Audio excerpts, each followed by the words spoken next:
Hi everyone, it's been 2 days since the incident took place at the European hospital.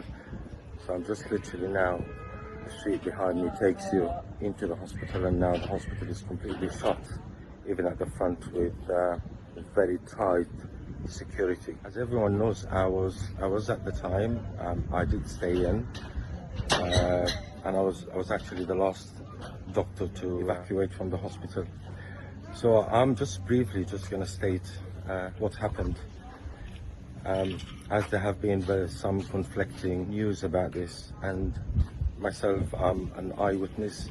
I was there throughout, all the way until the end. We received a voice message, and that was to most of the Gazans, stating that this area is going to become red.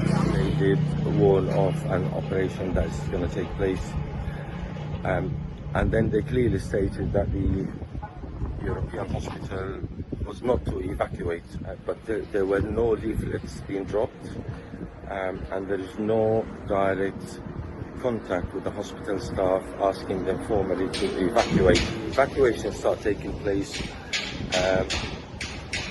about 5 o'clock.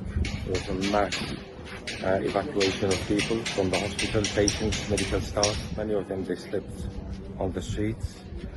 And then the looting starting probably after 9 or 10. There were scattered gunshots within the hospital premises. Myself and another emergency doctor, we did stay in with about 5-6 nurses. We did receive about midnight mass casualty of 20 patients. The minimum amount of equipment and medication, we did manage to stabilize them and transfer them to the Al-Nasser hospital. The transfer was a nightmare to get the coordination done with the UN, the IDF, which definitely compromised the patient's care. And we managed to just settle things down about 4 o'clock in the morning.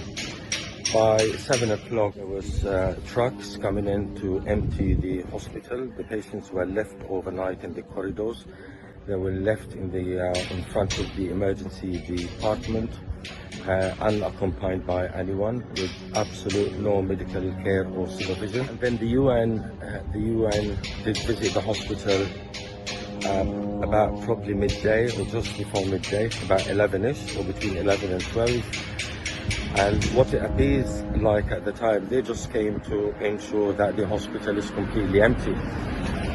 They did not ask about the medical staff who stayed. They did not ask about any patients being compromised. As everyone has evacuated, including the people who were originally displaced into the European hospital, they all left.